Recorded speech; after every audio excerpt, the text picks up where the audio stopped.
Hello दोस्तों, मैं हूं नेताराम। आप देख रहे हैं एनआर ट्रिकी अड्डा। आज हम बात करेंगे नंबर सिस्टम के एक प्रश्न की। इस प्रकार से परीक्षाओं में बार बार पूछे जाते हैं। Railway, SSC GD, SSC MTS, CGL में, यानी अनेक प्रकार की परीक्षाओं में इस प्रकार का प्रश्न पूछा जाता है।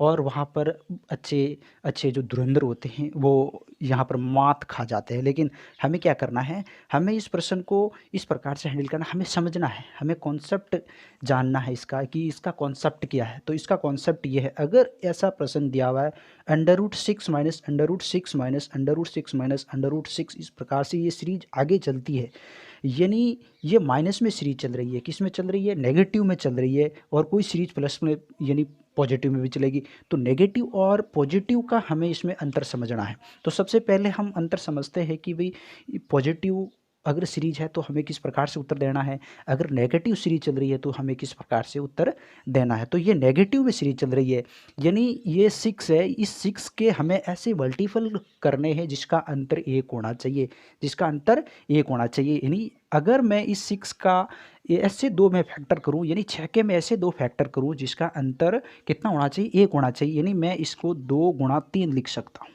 क्या लिख सकता हूँ? 2 गुणा 3। देखो, तो अगर ये माइनस में सीरीज चल रही है तो छोटी वाला गुणनखंड इसका उत्तर होता है, छोटे वाला गुणनखंड इसका उत्तर होता है। इसी प्रकार से ये एक सीरीज है √20 प्लस √20 प्लस √20 प्लस, इस प्रकार से ये सीरीज आगे बढ़ रही है।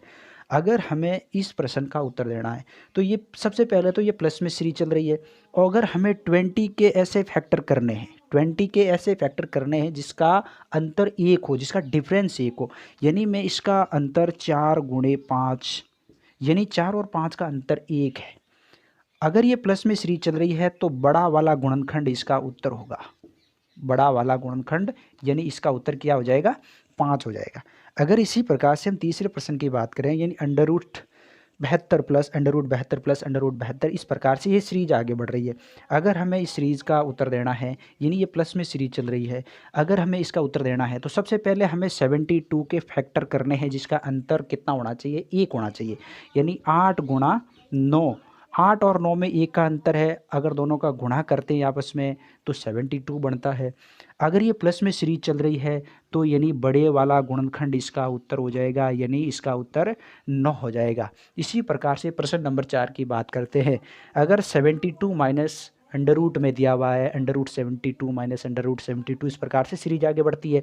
अगर हमें इस प्रश्न का उत्तर देना है तो सबसे पहले हमें 72 के फैक्टर करने हैं, यानी 8 गुणा 9, यानी इसका फैक्टर, यानी इसका अंतर कितना है, 1 है। अगर ये माइनस में सीरीज चल रही है, यानी छोटा वाला गुणनखंड, यानी 8 इसका उत्तर हो जाएगा।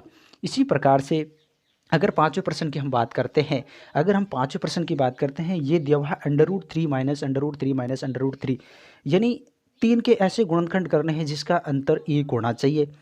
तो अब भाई अगर ये माइनस में सीरीज चल रही है ना, तो इसको 3 से पीछे के अंक लेने पड़ेंगे, हमें 3 से पीछे के अंक लेने पड़ेंगे, यानी 3 का तो ऐसा कोई गुणनखंड कर ही नहीं सकते हैं। चलो अगर हम 2 का गुणनखंड करें, अगर हम 2 का गुणनखंड करें यानी 1 गुणा 2, अब देखो 1 गुणा 2 करते हैं तो इसका गुणनखंड तो 2 होता है, इसका गुणनखंड 2 होता है, लेकिन इसका अंतर कितना होता है, अंतर तो भाई 1 आ रहा ना, अंतर 1 आ रहा है। तो इसका उत्तर क्या हो जाएगा, इसका उत्तर होगा 1 व 2 के बीच, इस प्रश्न का जवाब होगा। ऐसे प्रश्न परीक्षाओं में ऑप्शन से करने पड़ते हैं और ये प्रश्न परीक्षाओं में बार बार पूछे जाते हैं। इसी प्रकार से ये दिया हुआ √3 प्लस √3 प्लस √3, इस प्रकार से ये सीरीज आगे बढ़ रही है। तो अगर ये प्लस में सीरीज दी हुई है तो हमें 3 से अगले गुणनखंड की बात करनी है, यानी 3 के बाद कौन आता है, 4 के